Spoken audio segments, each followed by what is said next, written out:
Muy buenas tardes. Me toca a mí hablar primero en este distinguido panel. Es un honor compartir el día de hoy. Agradezco la invitación para poder intervenir en estas interesantes jornadas. Voy a tratar de ser breve, teniendo en cuenta lo avanzado de las jornadas y la importancia de los expositores que me seguirán. Quiero destacar la importancia en este año de la discusión sobre estas reglas Mandela, y mi intención era referirme a un aspecto que fue el que motivó mi invitación, y era la referencia o la vinculación de estas reglas con la cuestión de la corrupción.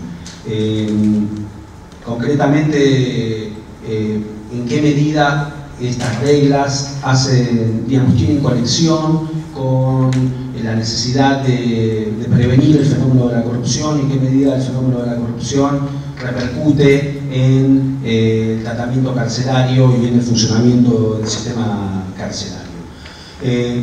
En primer lugar, lo que quería mencionar es que se sabe que el fenómeno de la corrupción afecta de manera desigual a las personas, y claramente afecta de manera más negativa a aquellos que están en una situación de debilidad.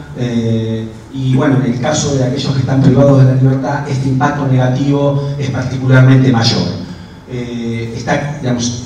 Una de las consecuencias del fenómeno de la corrupción es además el impacto que genera el impacto discriminatorio que genera.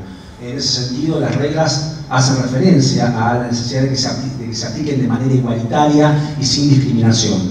Altos niveles de corrupción claramente impactan y generan un sesgo discriminatorio en la aplicación de las reglas, y claramente esos altos niveles de corrupción impiden e implican que esa aplicación de las reglas tiende a ser desigual, tiende a tener un sesgo discriminatorio, todo lo contrario a lo que promueven estas reglas. Este fenómeno de la corrupción claramente se da cotidianamente y surge lamentablemente como una realidad en nuestro país. Informes de organizaciones de derechos humanos muestran una amplia gama de conductas que implican hechos de corrupción en el ámbito del sistema carcelario, desde cuestiones más obvias, como las que tienen que ver con las cuestiones relativas a la provisión de determinados bienes y servicios que se consumen en el ámbito carcelario, hasta otras cuestiones más graves que han surgido y que han sido conocidas públicamente, y que también surgen de los informes de estas entidades, entre ellas, por ejemplo, el informe de la Comisión Provincial de la Memoria, en donde claramente se hace referencia a conductas extorsivas por parte de agentes penitenciarios, la venta de sustancias tóxicas en el ámbito carcelario, la promoción de conductas delictivas por parte de los responsables del sistema penitenciario, una amplia gama de conductas que reflejan niveles de corrupción que afectan claramente la vigencia de estas reglas de la que nos habla, que seguramente se discutieron hoy a lo largo de las jornadas. Quiero mencionar algunas cuestiones que me parecen importantes y que deberían ser objeto de atención, teniendo en cuenta la particularidad de este año, lo que tiene que ver con la discusión de las reglas Mandela, y por supuesto también la labor del gobierno, del Ministerio de Justicia, la labor pendiente en lo que tiene que ver con las modificaciones de estas reglas, o la modificación del funcionamiento del sistema para adecuarlo a estas reglas, que en realidad, como aquí se dijo, son un piso, es decir, son una meta que debe guiarnos y que no agota las necesidades de reformas o de modificaciones o de políticas públicas que deben encararse para acercarnos a cumplir con ese piso mínimo de vigencia de derechos humanos en el ámbito carcelario. Una de las cuestiones que se menciona como un dato relevante es o como una imposición relevante, es lo que tiene que ver con las investigaciones que tienen que llevarse a cabo ante determinadas conductas que se den en el ámbito carcelario. Investigaciones que tienen que ser conducidas de manera imparcial, eficaz, y además a un ritmo que sea rápido, a una velocidad que normalmente no es la que guía ni los procedimientos judiciales ni los procedimientos administrativos en nuestro país. En ese sentido, una de las cuestiones que se agudiza en el ámbito carcelario, por supuesto, los fenómenos de corrupción se dan en un ámbito de ocultamiento, con lo cual es muy difícil la detección. Bueno, en el ámbito carcelario más todavía esta opacidad se ve magnificada. Pero una de las características que se dan en el ámbito de la investigación de hechos irregulares, en el ámbito de la administración pública, es, por un lado, la lentitud en el funcionamiento del sistema judicial en la investigación de estos hechos irregulares, pero también lo que tiene que ver con el establecimiento de responsabilidades disciplinarias. Por lo general, en el sistema argentino es de una lentitud y una ineficacia notable. En mi experiencia en los órganos de control de la corrupción y de las irregularidades administrativas, nos pasaba muchas veces que se agudiza esta situación de falta de eficacia o de lentitud cuando se trata de irregularidades cometidas en el ámbito penitenciario.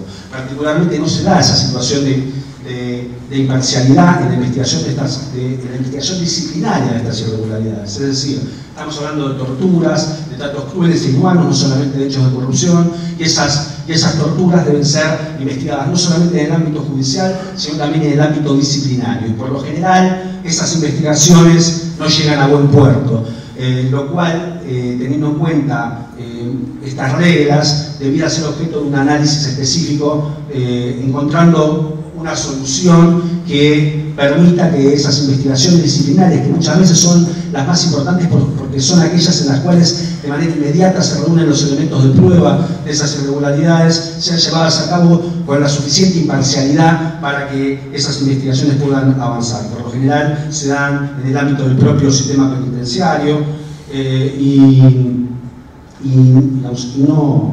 no hay una respuesta adecuada, esperable, como la que aspiran estas reglas que se lleven a cabo, que tengan lugar, que se concreten.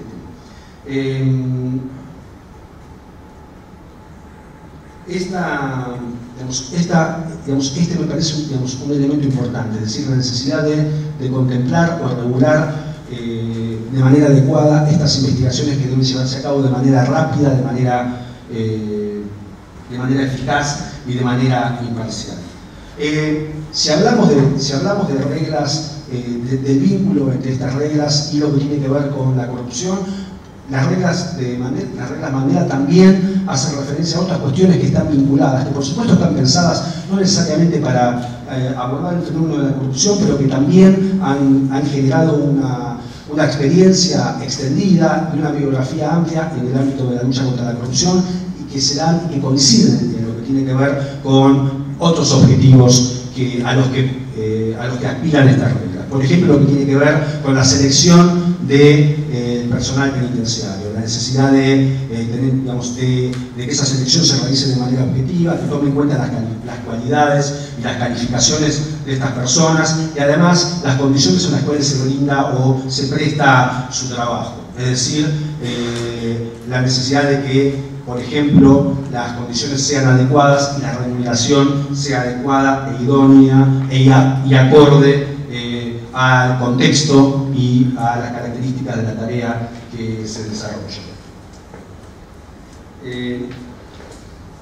Otro dato importante que surge, otra recomendación importante, otra regla importante es la que tiene que ver con las inspecciones. Las inspecciones que tienen que ver con el control y que por lo general es otro de los aspectos en donde nuestro país tiene debilidades, y en este sentido es muy importante avanzar tanto en lo que tiene que ver con las inspecciones internas como en lo que tiene que ver con las inspecciones externas. Y en este sentido, creo que esta oportunidad es propicia para insistir con la necesidad de que la Argentina constituya el mecanismo antitortura, que hace años ya aprobamos cuando me tocó integrar el Congreso de la Nación y que lamentablemente nunca se constituyó. Creo que este es un punto esencial y sería un gran paso adelante si hablamos de avanzar en acceder a ese piso de determinadas reglas, que la Argentina de manera inmediata regularice esta cuestión y constituya el mecanismo antitortura. Quiero terminar felicitando a quienes se han preocupado por establecer, generar este espacio, este debate y por poner estas cuestiones en la agenda pública, cuestiones que son, muchas de las cuales en la Argentina están pendientes y que merecen mayor atención en las políticas públicas. Muchas gracias y buenas tardes. Para mí siempre es muy honroso hablar en la Facultad de Derecho de la Universidad de Buenos Aires. En el nombre de las Naciones Unidas y en el del Instituto Latinoamericano de Naciones Unidas para la Prevención del Delito y Tratamiento al Delincuente, agradecemos también al Ministerio de Justicia y a la Facultad de Derecho de la Universidad de Buenos Aires por haber organizado esta actividad sobre la nueva versión de las reglas mínimas de las Naciones Unidas para el tratamiento de los reclusos, o reglas de Mandela. Aunque las reglas mínimas originales, sancionadas por Naciones Unidas hace 61 años, más de medio siglo, conservan aún notable vigencia, esta versión, actualizada en su vocabulario e incorporando los últimos avances en materia penitenciaria, es muy importante y útil. Sin embargo, debemos decir que son adelantos que lamentablemente en gran medida son eminentemente doctrinarios y se manifiestan en la literatura penal y criminológica, pero que en la realidad material son pocos los países que la aplican a cabalidad. En efecto, las cárceles en nuestra región de América Latina y el Caribe, como también en la mayoría de los países de medianos y bajos ingresos de las otras regiones del mundo, presentan una realidad penitenciaria muy grave y son un antro de violaciones a los derechos fundamentales de las personas alojadas en ellas. Quienes me precedieron en el uso de la palabra desarrollaron exhaustivamente los contenidos de los diversos capítulos de las reglas, y sería redundante que yo reiterara o pretendiera sintetizar lo que ellos ya desarrollaron con excelencia. Igual que don Manuel Garrido, voy a utilizar entonces mis minutos para referirme al tema que se me había solicitado tratar en el programa preliminar de este encuentro, que era las reglas de Mandela, la corrupción y la transparencia en el ámbito penitenciario. Las reglas de Mandela no se refieren específicamente al tema de la corrupción y tampoco se refieren específicamente al tema de la transparencia, aunque ésta se puede deducir de algunas de las reglas y de la necesidad de una gestión integral de los sistemas penitenciarios a la luz de las reglas, como lo indicaron acertadamente los organizadores del seminario en su primera versión del programa.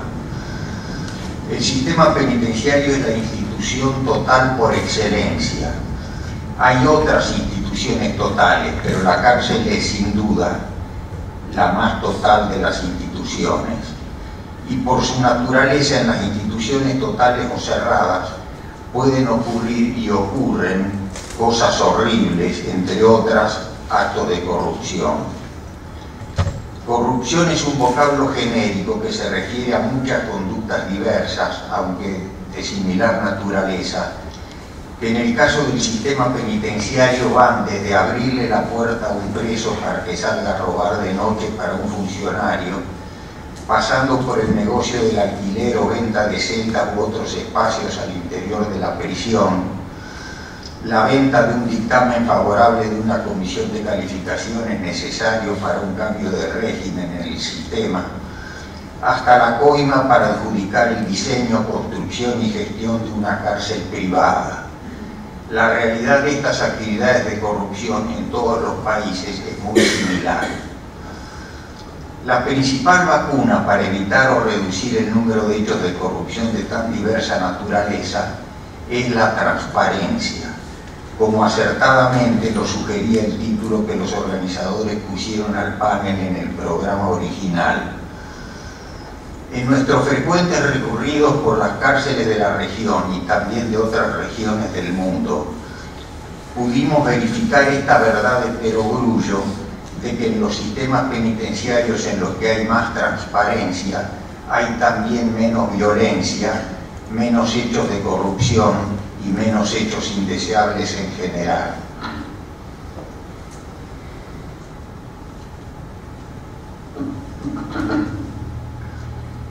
Pero las cárceles, por su naturaleza, se caracterizan por su opacidad, por su falta de transparencia.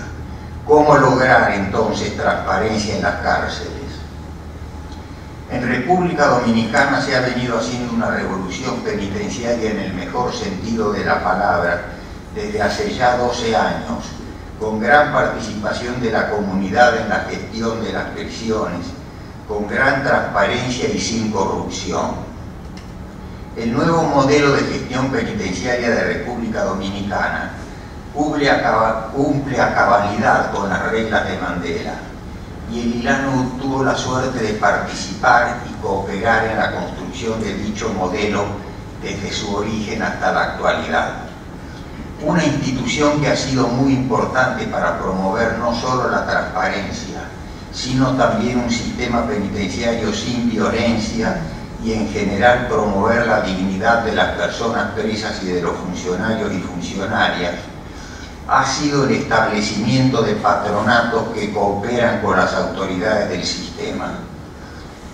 En República Dominicana existe un patronato general del sistema penitenciario y un patronato específico para cada una de las 21 prisiones del nuevo modelo de gestión penitenciaria.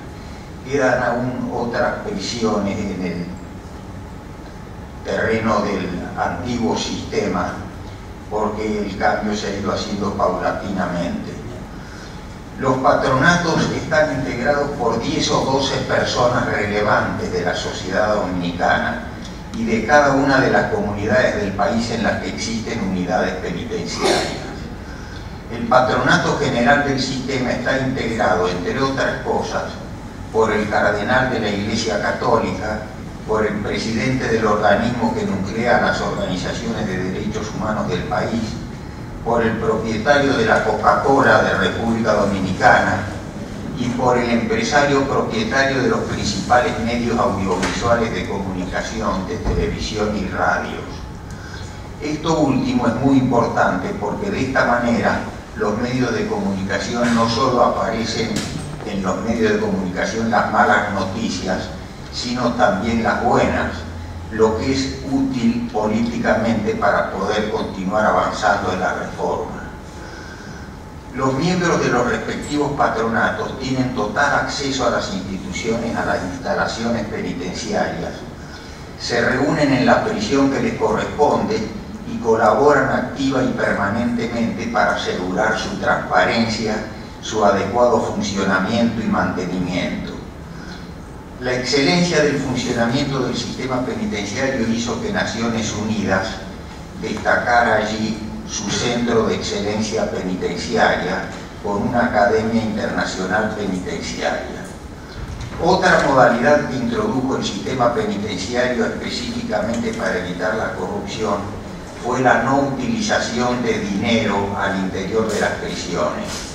Los presos pueden adquirir en el comisariato algunas cosas que deseen, si bien el sistema penitenciario les provee de todo lo necesario, y lo que circula son vales del sistema, y cada preso tiene solamente determinado número, determinado monto que puede, para esta cosa necesita, o si desea, porque repito, nada necesitan. El sistema les provee todo a un costo muy eficiente. Todas las transacciones se hacen exclusivamente con los vales que existen para tal fin, y se evita así posibles extorsiones con dinero que de otro modo ocurren al interior de los presidios.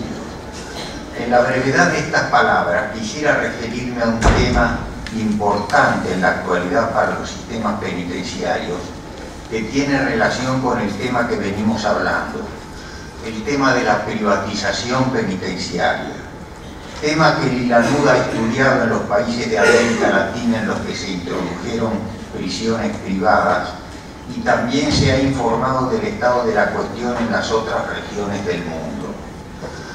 Es conveniente comenzar diciendo que los países que mejores sistemas penitenciarios tienen, más respetuosos de la dignidad de las personas privadas de libertad y también de las personas funcionarias, como asimismo más profesionales y eficientes en términos económicos, son los países del norte de Europa: Suecia, Noruega, Dinamarca, Finlandia, como asimismo Holanda, Canadá y Japón, todos los cuales tienen sistemas penitenciarios estatales. En América Latina, por su parte, los países que en mejor situación relativa se encuentran en materia penitenciaria no han caído en el error de privatizar la ejecución de la pena de prisión.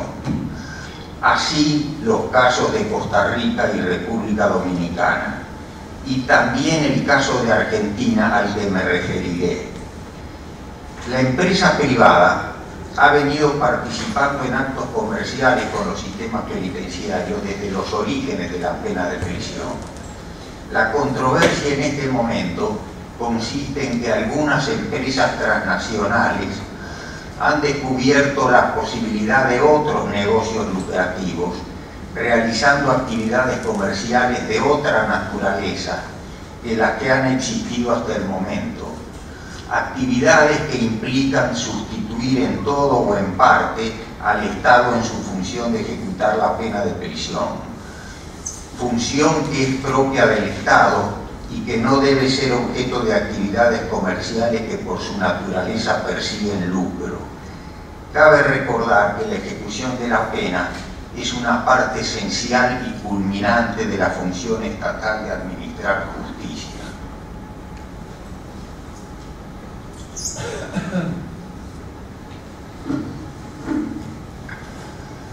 La expresión genérica cárceles privadas reúne diversos nombres y figuras jurídicas con que se nombra este negocio, que consiste en definitiva en la ejecución de la prisión preventiva y de la pena de prisión como negocio lucrativo por medio de empresas comerciales.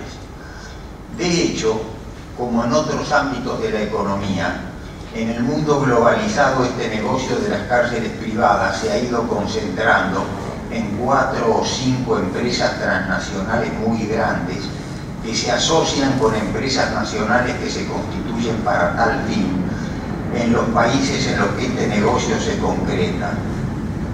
Procediendo de esta manera, el negocio de las cárceles privadas ha creado un nicho muy importante para los capitales financieros, con acciones que cotizan en las principales bolsas de comercio.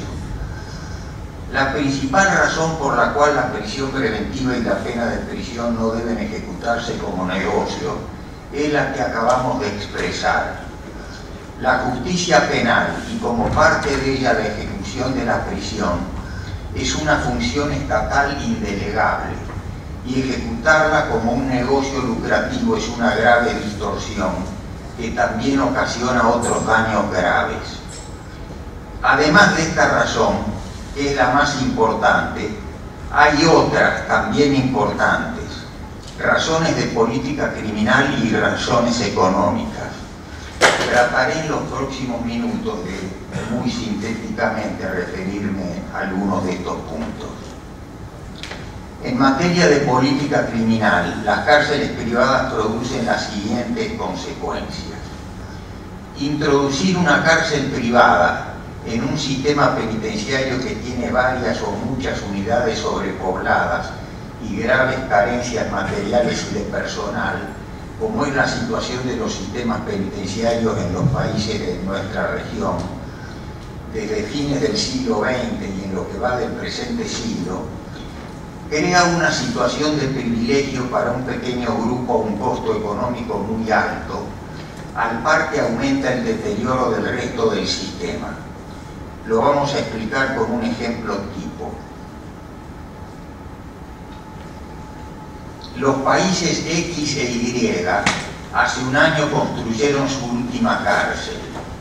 El país X construyó una cárcel estatal. El país Y construyó una cárcel privada. Ambos tienen 10 cárceles cada uno, con capacidad para 1000 personas presas por cárcel y una capacidad total para 10.000 personas presas. Pero ambos tienen 15.000 personas presas.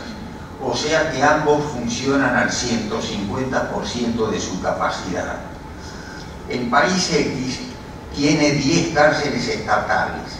El país Y tiene 9 estatales y una privada.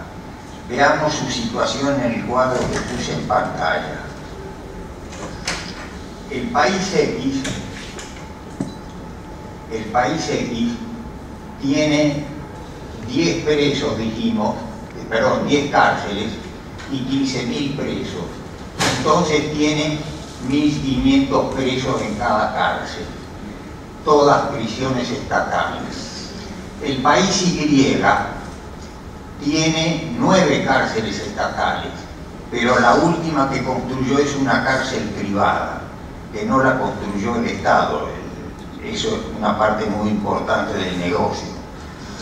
Entonces, fíjense lo que ocurre. El país Y, ¿sí?, tiene una cárcel privada con 1.500 presos, igual que tenía el país X, y tiene las cárceles estatales ya no más con 1.500, sino ahora con 1.555 cada una. ¿Se entiende el razonamiento? Como vemos, en el país X, los limitados recursos penitenciarios pueden distribuirse equitativamente con mejores resultados. En el país Y, en cambio, la sobrepoblación se transfiere y se acumula progresivamente en las cárceles estatales, al par que se establece una distinción injusta y de dudosa constitucionalidad entre quienes cumplen su función, su pena en ellas, y los pocos que la cumplen a un costo muy alto en la cárcel privada en situación de privilegio. Y en países con un alto crecimiento de su población penitenciaria, como es el caso de los de América Latina, a medida que pasa el tiempo la sobrepoblación aumenta y continúa acumulándose inequitativamente, hacinando a las personas de las cárceles estatales sin poderse aliviar su situación distribuyendo el exceso de personas entre todas las cárceles del país. Porque si el Estado coloca un preso más que la capacidad establecida para la prisión y hay un incidente, paga el Estado. Y si hacen eso, les ocurre lo que a otro país de la región que visité hace poco, que por distribuir el exceso de presos entre todas las unidades carcelarias, también en las privadas, excediendo el número de presos establecido en ellas, tiene que pagar $7.000 diarios de penalización, además del costo de manutención de cada preso. Veamos otro problema. Bueno, comento hoy a la tarde, una funcionaria del Ministerio de Justicia me preguntó sobre el tema y tocamos el tema. Chile se suele poner como un ejemplo de las cárceles privadas. Ustedes tendrían que ir luego que Chile destinó mucho de su dinero de cobre a poner 10 cárceles privadas, y ver el desastre que está ocurriendo en un país que tiene cerca de 160 de densidad en su población penitenciaria y que pagó en promedio 42 millones de dólares por cada una de esas 10 prisiones, y actualmente no es el ejemplo de 1555, multiplíquenlo por 10. El sistema penitenciario chileno, que no había tenido más o menos como el de Costa Rica un funcionamiento con problemas de cierta sobrepoblación, pero la cosa andaba mejor. Hoy tiene 10 cánceres que le consumen casi todo su peculio, y un país con 147 prisiones tiene las otras 137 a reventar y cada vez peor. Veamos otro problema. La empresa privada, por definición, hace negocios en procura de lucro. Ahora bien, si la ejecución de la pena se transforma en un negocio, se sustituyen los criterios que hasta ahora han regido el uso de las penas, el derecho penal, la política criminal, la ética, inclusive la opinión pública, por los resultados del mercado y el incentivo de lucro, con la consecuencia de que vender y comprar cupos carcelarios eleva aún más las tasas penitenciarias. De hecho,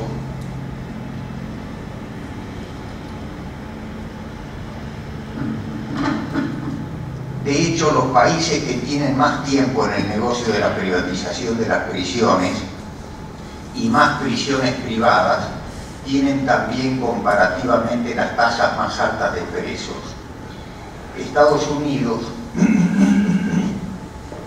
que tiene aproximadamente el 12% de su población penitenciaria en cárceles privadas, tiene las tasas de presos más altas del mundo, más altas que la Federación Rusa y que China.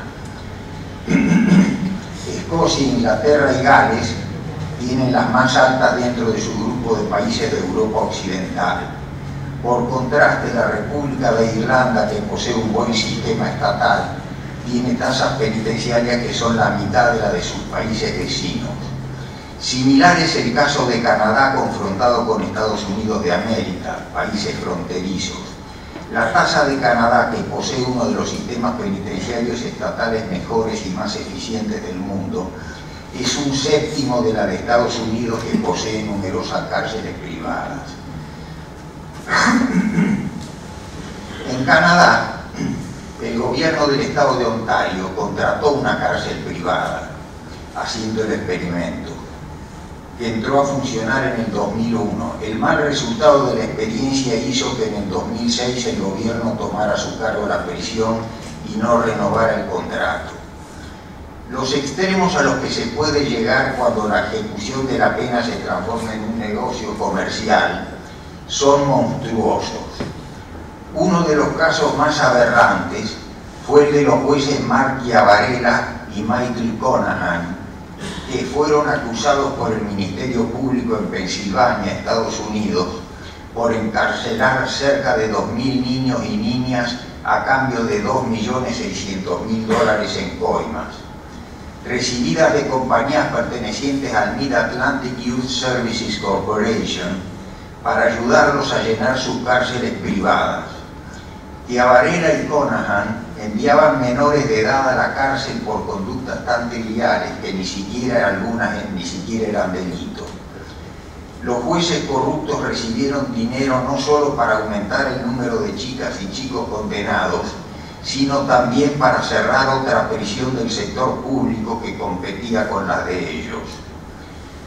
Con fundamento en lo que hasta aquí hemos venido diciendo, sugeriría que se haga una reforma a la Ley 24660 de ejecución de la pena privativa de la libertad, promulgada en julio del 96 en el gobierno del doctor Carlos Menem, para eliminar los artículos 199 sobre privatización parcial de servicios y 207 sobre personal de servicios privatizados.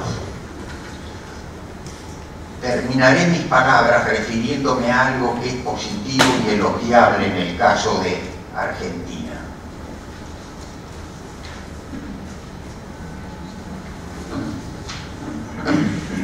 Bueno, esta mañana algo de lo que voy a decir dijo la defensora general Estela Maris Martínez.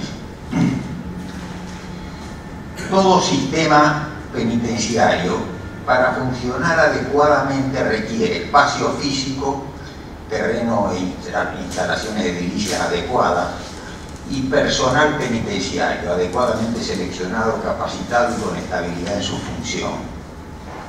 Si falta espacio, hay sobrepoblación y hacinamiento. Y si falta personal, hay anarquía y vacío de autoridad, que es llenado por los liderazgos emergentes y por el surgimiento de grupos de autodefensa. Como caracterización general, con diferencias entre países, los sistemas penitenciarios de la región tienen desde hace muchos años graves deficiencias en ambos requisitos, con los graves resultados de motines, muertes y todo tipo de violaciones a derechos humanos que ocurren en los países de la región. Además de contar con estas dos condiciones estructurales, los sistemas penitenciarios deben garantizar múltiples otras funciones, tales como alimentación, salud, seguridad, visita, capacitación, trabajo, etc. Pero la falencia en estos dos requisitos básicos genera violencia y situaciones objetivas inevitables que impiden u obstruyen su cumplimiento. Veamos el caso de Argentina en cuanto a estas dos variables. Argentina tiene en ambas materias una situación privilegiada. No se sorprendan. En cuanto a la infraestructura edilicia, comparativamente, la situación penitenciaria argentina es excepcional. Me refiero sobre todo al Servicio Penitenciario Federal y al de la provincia de Buenos Aires, que constituyen la gran mayoría de la población penitenciaria del país. Hay unidades que habría que refaccionar y otras que eventualmente habría que construir. Pero quien haya recorrido ambos sistemas y haya visitado también prisiones en otros países de la región, posiblemente coincidirá en que desde el punto de vista de la arquitectura penitenciaria y de la calidad edilicia se ha invertido mucho y la infraestructura en general es excelente. Una observación que se podría hacer respecto de la infraestructura edilicia es que en general se trata de prisiones de máxima y media seguridad que exceden el porcentaje de cupos para presos y presas que requerirían este tipo de alta contención y que en eventuales construcciones futuras posiblemente no sería necesario aumentar ese tipo de prisiones, sino construir alojamientos de mínima contención o de confianza que además son menos caros, al contrario de lo que estas transnacionales penitenciarias recomiendan, que es las prisiones tipo Max de Estados Unidos, que no se necesitan. En esta materia tan importante, a lo largo de los años, el país ha invertido mucho y no se encuentra en la grave situación en que se encuentran la mayoría de los países hermanos de la región. La falta de infraestructura suficiente y adecuada genera sobrepoblación y sobrepoblación crítica, es decir, que donde debería haber 100 personas hay 120, densidad establecida por el Consejo de Europa y que ILANUD utiliza también en sus trabajos en la región. La Corte Interamericana de Derechos Humanos, por su parte, considera que la sobrepoblación crítica es equiparable a la tortura y otros tratos crueles, inhumanos o degradantes. Veamos en el cuadro siguiente la situación de los países de América Latina en esta materia y en el caso de Argentina.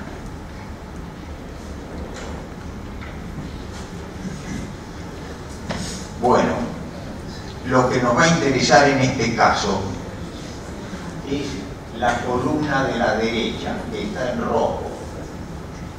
la columna de la derecha indica que todos los países de la región de América Latina en el 2013, para cuando se hizo esta medición,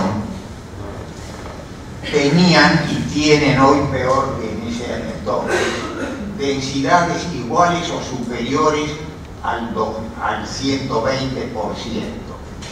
La única excepción es Argentina, que tenía en promedio 101, es decir, tenía un punto de sobrepoblación. Lógicamente, esto como es un promedio, está escondiendo casos como fue el de los presidios de Mendoza, que llegó hasta la Corte Interamericana de Derechos Humanos, y otros presidios en los que, con una forma de corrupción, algunos tienen más espacio del que requieren. Bueno, todo eso está bien, pero en promedio, mejor dicho, está mal. Pero en promedio el país tenía una situación que es excepcional dentro de la región. Además, lo que digo de la arquitectura penitenciaria y de la facilidad del diseño arquitectónico y de las facilidades, pudimos recorrer, bueno, acá con Juan Carlos Domínguez de La Plata, que estuvo 10 años en Costa Rica, en la época de oro del sistema penitenciario costarricense, y desarrolló allá su centro de diagnóstico y clasificación, y con Christer Isaksson, el director de seguridad del sistema penitenciario sueco, y con Stephen Nathan de la Universidad de Georgetown, pero no en Estados Unidos sino en Londres, recorrimos las prisiones del sistema penitenciario de la provincia de Buenos Aires y la del Servicio Penitenciario Federal, y ellos me decían, este estándar no lo encontramos en Europa. Yo creo que puede ser exagerado, pero en general, como diseño arquitectónico, otra cosa es que adentro ocurra lo que no debe ocurrir, pero no me voy a salir de mi contexto por razones de tiempo. Y en cuanto al personal penitenciario, vimos la variable sobrepoblación y espacio. En cuanto al personal penitenciario y a la adecuada ratio número de personas presas por persona funcionaria, también la situación del país es excelente, con una ratio de entre 1 y menos de 3 personas presas por funcionario o funcionaria, similar a la de los países de Europa Occidental, Canadá y Japón que antes hemos nombrado. Voy a poner en pantalla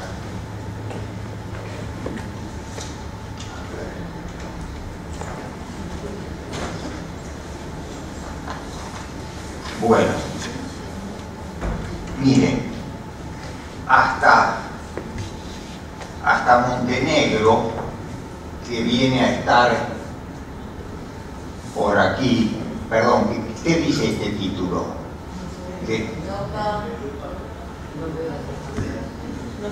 Sí, porque me olvidé de traer los anteojos de ver de lejos, entonces ando al tanteo. De personas presas por Bueno, hasta aquí, todos los países de Europa tienen una ratio de menos de 3 presos por cada funcionario. Y el que está peor de todos, que creo que es Rumanía, tiene 7.8. Luego le sigue como peor Polonia, que tiene 5,3. Bueno, veamos esto, que puede parecer una locura, es decir, como 1 a 1, no lo es, porque se calcula, hay que multiplicar por 4 el número de presos, porque los funcionarios penitenciarios también tienen que ir a su casa, entonces está la mitad en servicio, la otra mitad está en la casa, y de la mitad que está en servicio, la mitad está comiendo, durmiendo, cambiándose, yendo al baño, y la otra mitad está efectivamente en funciones. De manera que si un país tiene 2-1, en la práctica de funcionamiento es 8-1. Veamos el caso de los países de América Latina. Bueno, el de arriba de todo creo que tiene 25 y pico, ¿no es así? 23.4, sí. Y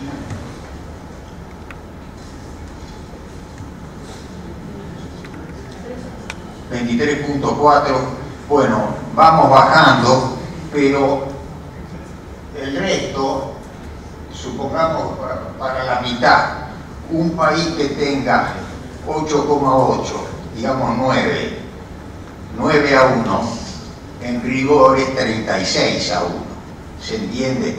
Y si el Estado mete presa a una persona, tiene que hacer lo que corresponda para que no esté amontonada, ni con falta de higiene, ni con enfermedades infecciosas, ni sometida a violencia. Se requiere, en definitiva, se requiere una ratio numérica adecuada. Como antes dije, en Argentina las dos variables que hemos venido analizando no son justificativos de que las prisiones no funcionen adecuadamente. Es decir, no hay argumento para que las cárceles funcionen mal. Lo infraestructural en materia de espacio y de personal existe, y existe a lo mejor que hay en el promedio mundial y como lo tienen los países de Europa Occidental. Creo que algo así que sí habría que perfeccionar en el Servicio Penitenciario Federal, como asimismo en el de la provincia de Buenos Aires y en otras provincias del país, es el modelo de gestión y la interacción preso-funcionario. Perdón, hoy en el hall alguien me decía con preocupación que si yo me tomaba todo el agua no iba a haber para las otras personas, pero no es cierto, alcanza. No se preocupen por eso. Sugeriríamos, bueno, creo que algo que sí habría que perfeccionar es en el Servicio Penitenciario Federal, como asimismo en el de la provincia de Buenos Aires y también en otras provincias del país, es el modelo de gestión y la interacción preso-funcionario. Sugeriríamos instalar definitivamente en todo el país el modelo de seguridad dinámica que hemos visto funcionando bastante bien en algunas unidades del Servicio Penitenciario Federal y en el de la provincia de Buenos Aires. Para lograr establecer el modelo de seguridad dinámica con una buena interacción preso-funcionario, es imprescindible cumplir con 3 requisitos. 1. Contar con instalaciones adecuadas y no sobrepobladas, requisito que Argentina cumple, salvo en algunos casos específicos de unidades que habría que atender. 2. Contar con el suficiente número de funcionarios y funcionarias, requisito con el que también el país cumple. Pero, 3, y aquí viene una de las cosas que funcionan mal, que cada funcionario o funcionaria esté ubicado desempeñando su función en el lugar adecuado establecido por el modelo. Sobre este punto quisiera detenerme y pedirles que me corrijan si mi percepción no fuera la correcta. Algún funcionario penitenciario que esté en la sala. De manera similar a las Fuerzas Armadas, la Ley Orgánica 20.416 de junio del 73 estableció en su artículo 40 y siguientes que el Servicio Penitenciario Federal consta de 2 carreras profesionales penitenciarias paralelas, de oficiales y de personal subalterno o suboficiales. Esto creó la situación de que quienes trabajan en directo contacto con los presos y presas sean primordialmente los funcionarios y funcionarias subalternos o suboficiales, y a su vez dentro del cuerpo del personal subalterno las tareas se distribuyen de manera que quienes mayoritariamente están en contacto con los presos y presas sean los funcionarios de rango inferior, es decir, los que tienen menor antigüedad y menor conocimiento y experiencia. El personal subalterno de mayor rango, por su parte, va asumiendo otras funciones que colocan a este personal del otro lado de la reja. Y en cuanto al cuerpo de oficiales, también la mayoría de sus funciones los mantienen en las oficinas del otro lado de la reja. De manera que de nada sirve tener tanto personal que no desempeña sus funciones de la manera que corresponde. De esta manera, el número de penitenciaristas con que se cuenta para que funcione adecuadamente el sistema de seguridad dinámica es sumamente reducido y se desperdicia el conocimiento y experiencia que poseen los oficiales y suboficiales de mayor rango. En este punto, como en muchos otros, en el ILANUD sugerimos mirar con la mayor atención al modelo penitenciario de los países nórdicos, a los de Suecia, Noruega, Dinamarca, Finlandia, como asimismo al de Canadá, que son los más profesionales y respetuosos de la dignidad de las personas, tanto de las personas presas como de las personas funcionarias. En los países citados, en los que existe solo una carrera profesional penitenciaria, con personal bien seleccionado, capacitado, adecuadamente protegido por la legislación laboral y bien remunerado, requisitos que también Argentina tiene al mejor nivel que los otros países de la región respecto de lo que acabo de decir de lo que es la carrera penitenciaria. No obstante la crítica que hago de que habría que cambiar algunas cosas. Es frecuente ver a funcionarios de avanzada edad, con antigüedad en la carrera y con títulos universitarios, desempeñándose en contacto con las personas privadas de libertad dentro del modelo de seguridad dinámica. Funcionando así, este modelo, además de producir mayor seguridad, logra también una interacción y socialización más enriquecedora para las personas privadas de libertad.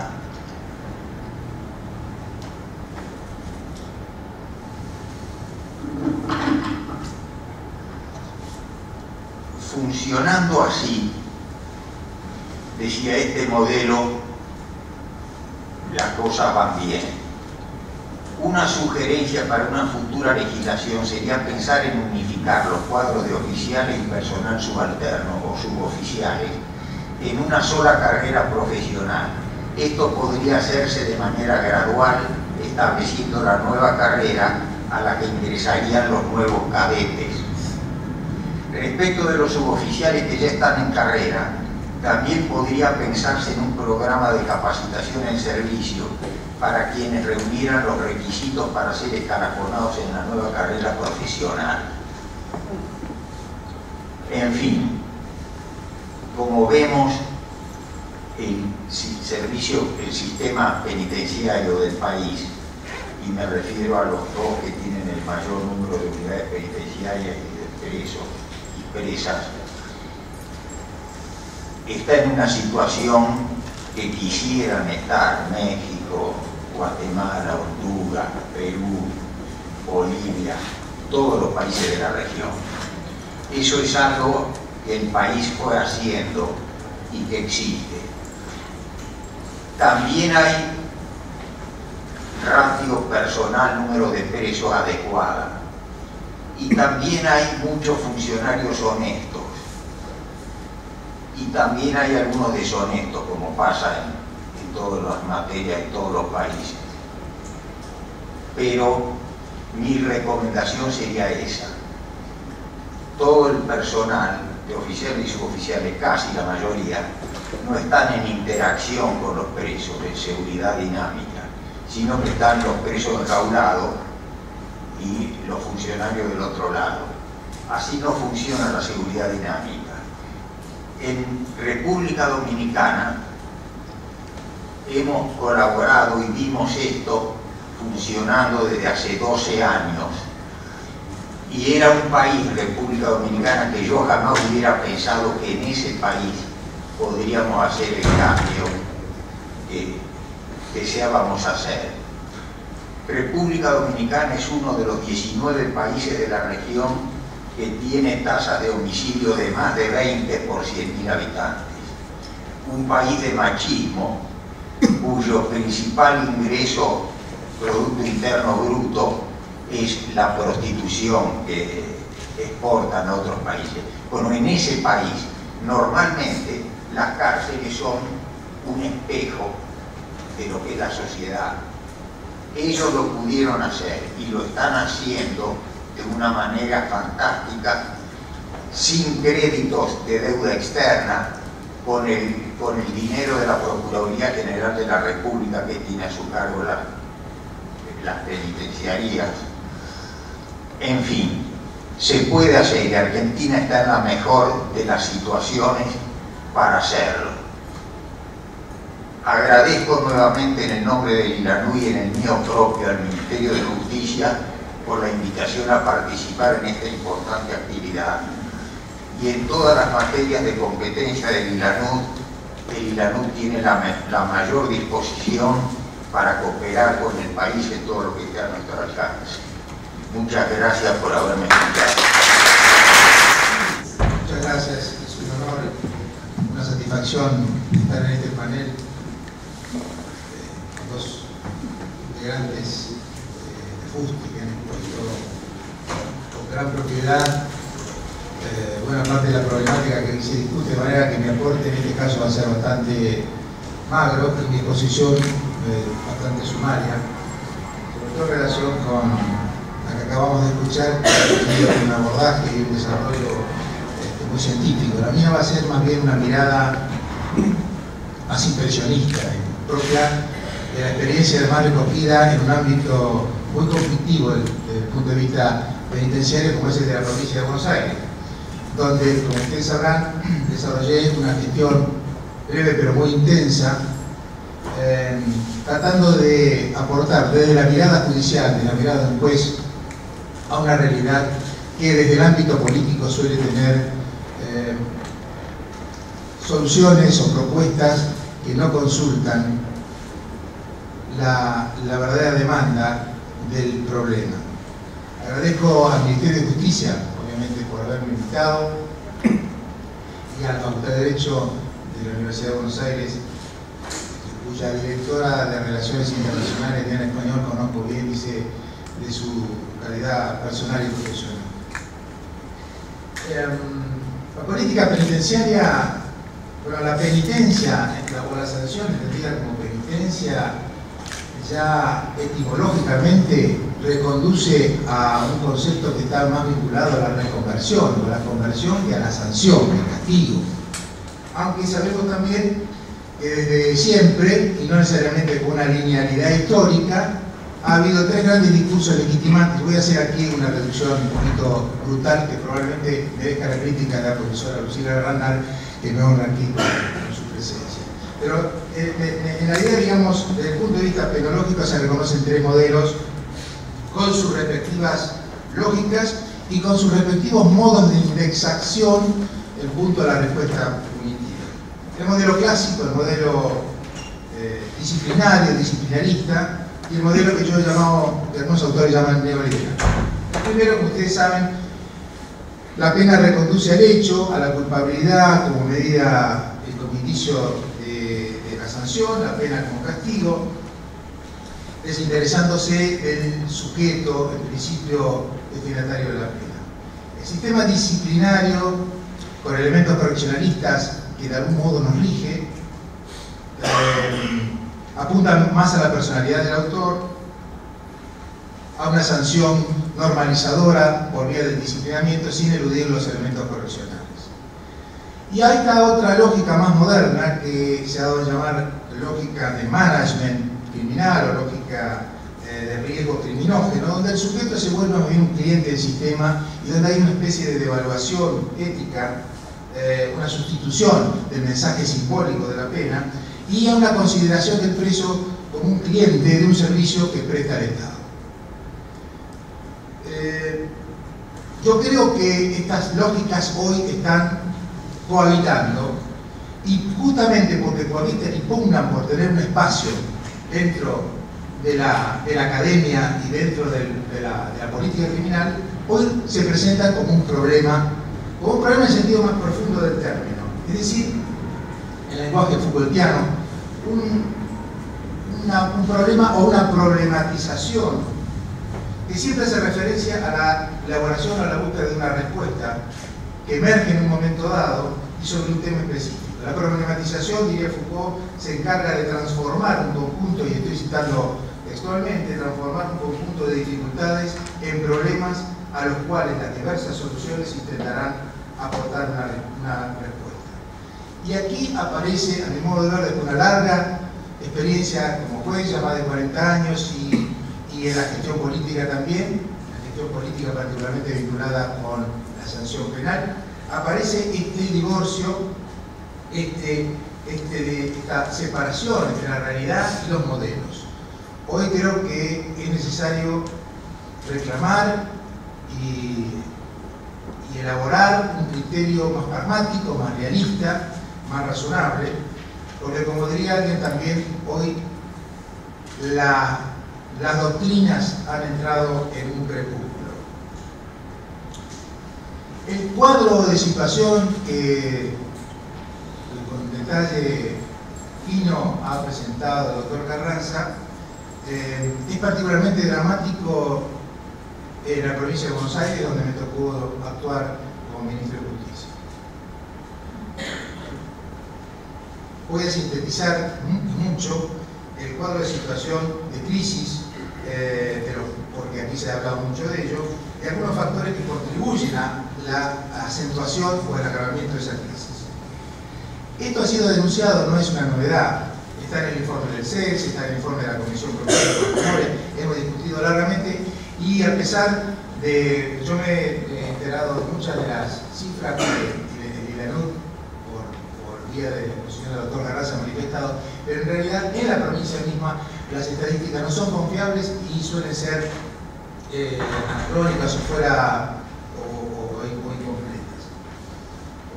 Nadie duda de que más de casi el 70% de la población penitenciaria está alojada en los 55 establecimientos penales de la provincia de Buenos Aires, casi la mitad de los cuales construidos en décadas anteriores a 1970, con excepción de algunas como la de General Alvear, la unidad 30, y que responden a un modelo securitarista, panóptico, etcétera, clásico. Este universo poblacional excede largamente la capacidad de cupo de los 28.000 presos que la provincia está en capacidad de absorber hoy, a una tasa de 600 presos por año. La realidad es que la tasa de ingreso de detenidos al sistema penal es del orden de los 2.000 o 2.200. Es decir, que hay una lógica exponencial negativa que no se cubriría en años de construcciones de cárceles. 207 cada 100.000 habitantes es la tasa de visualización de la provincia de Buenos Aires. Es decir, 65 más que la media nacional de promedio entre nación y provincia. Una situación verdaderamente crítica porque además los costos operativos se vuelven insaldables. Hay atrasos, o encontramos atrasos, una desorganización enorme en relación a los pagos a proveedores. Había un desfinanciamiento total en ese rubro, unas carencias estructurales en el ámbito de la salud penitenciaria y una dinámica de gestión que dio origen, por todas estas circunstancias, a bolsones de corrupción verdaderamente significativos. Yo califiqué con estupor al principio de la gestión que el Servicio Penitenciario de la provincia de Buenos Aires era una agencia estatal invertebrada, ineficiente y criminógena. Y creo que no erré demasiado en ese diagnóstico.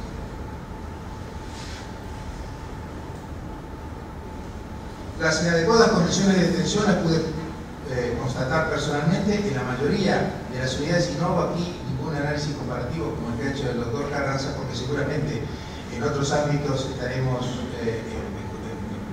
en relación a ellos en mejores condiciones. Pero la verdad es que hay un índice no necesariamente confiable, pero que marca en línea de tendencia un aumento de la criminogénesis intrapenitenciaria y alguna manifestación de criminalidad organizada desde la propia cárcel.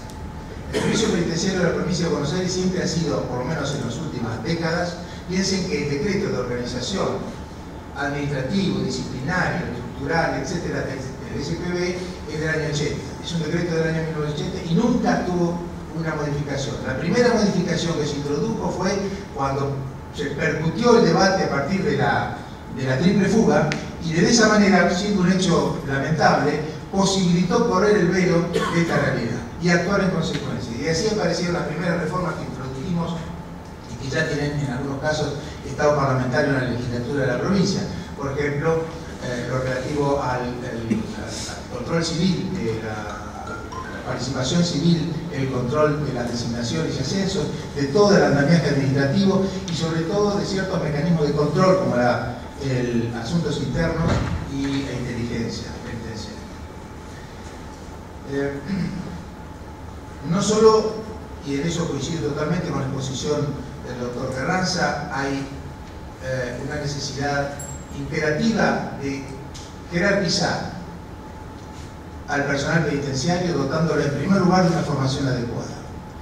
Hoy la formación es la misma para un escalafón dividido entre suboficiales y oficiales para seguridad, tratamiento y administración.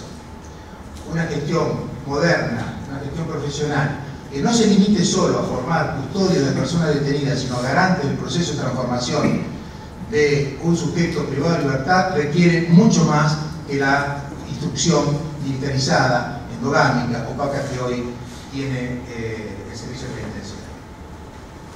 Es cierto que hay factores, es un cuadro de situación crítico que no pretende ser dramático, pero sí, al menos por mi parte, empíricamente verificable. Lo que sí digo es que hay factores que han contribuido y que contribuyen a agravar esa situación y que son de algún modo una reflexión o que son permiten un cotejo especular con lo que marcan las reglas de Mandela. Las reglas de Mandela pone énfasis en algo que en la provincia de Buenos Aires, y hablo específicamente de este distrito porque fue en el que conozco y en el que actué en los últimos 7 meses, en los primeros 7 meses del año. Las insuficientes medidas de prevención, un exceso del uso de la prisión preventiva por parte de la magistratura, una tasa elevada de punibilidad en relación a las escalas penales que superan también y en algunos casos con holgura la media de naciones y de provincias, una asistencia legal que es no deficiente por la falta de calidad de los defensores oficiales, al contrario, pero piensen que el 95% de la asistencia legal en todos los periodos del proceso, incluyendo ejecución obviamente, está a cargo de las defensas oficiales. Y esto sin los recursos, sin las posibilidades de desplazamiento, etc.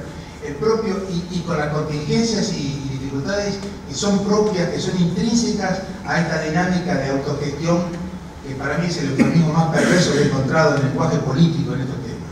Autogestión significa dejar a las peores fuerzas de un mercado que, como señalaban mis predecesores, es opaco, es difícil y es inabordable muchas veces.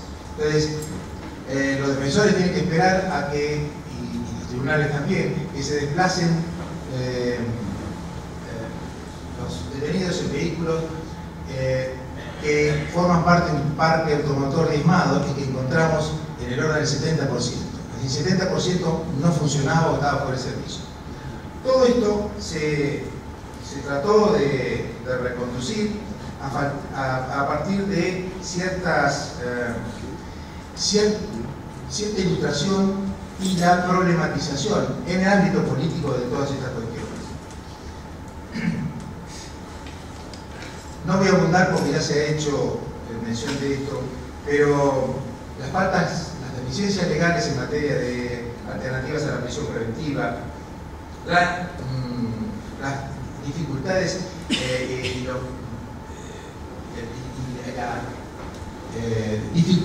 digo bien, dificultades porque son inconvenientes a veces insuperables del patronato, la inadecuada logística y gerenciamiento de las cárceles, Como les decía, el parque automotor estaba prácticamente inoperativo. La problemática específica en el caso de las mujeres o de los menores, en fin, todo aparece en una discusión donde la palabra clave o la palabra más usada era cuándo la pena es o no es efectiva. Y aquí quiero, en el ámbito de esa problematización, pensar que la efectividad tiene una reverbera con un significado distinto al que tiene la economía, porque efectividad y eficacia son nociones que reconducen a la discusión económica, no a la discusión en temas sociales o en temas penitenciarios. Pero en todo caso, ¿cuándo es efectiva una sanción? En principio, se podría responder que cuando responde al grado de realización, es decir, al efecto que produce en relación con el propósito de la norma. Pero la pena es efectiva cuando, a mi modo de ver, tiene dos características: la certeza y la inexorabilidad. Y esto en dos sentidos, a su vez. Primero, una pena sería cierta e inexorable, y en este sentido efectiva, cuando es tenida en cuenta por los jueces, cuando los jueces arbitran razonablemente las alternativas del universo de sanciones penales. Se puede aplicar una norma y, sin embargo, no ser efectiva. Yo tenía discusiones largas con los jueces de ejecución de la provincia, preguntándole por qué había pabellones enteros de las unidades 8 y 23, por ejemplo, en la provincia de Buenos Aires, cuya población eran mujeres de entre 18 y 30 años y que estaban casi en un 92-95%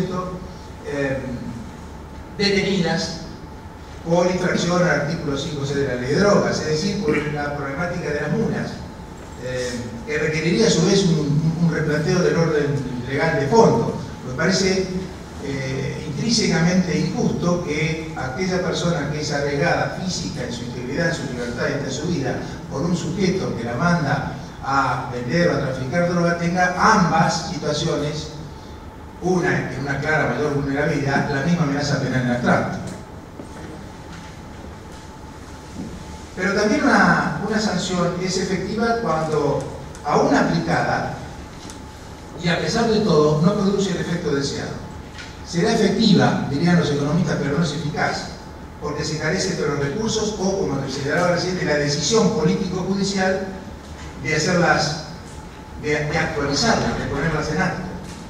Si yo le podría decir, o le podría contar de la cantidad de pulseras electrónicas ociosas que teníamos porque los jueces de ejecución penal de la provincia no las solicitaban.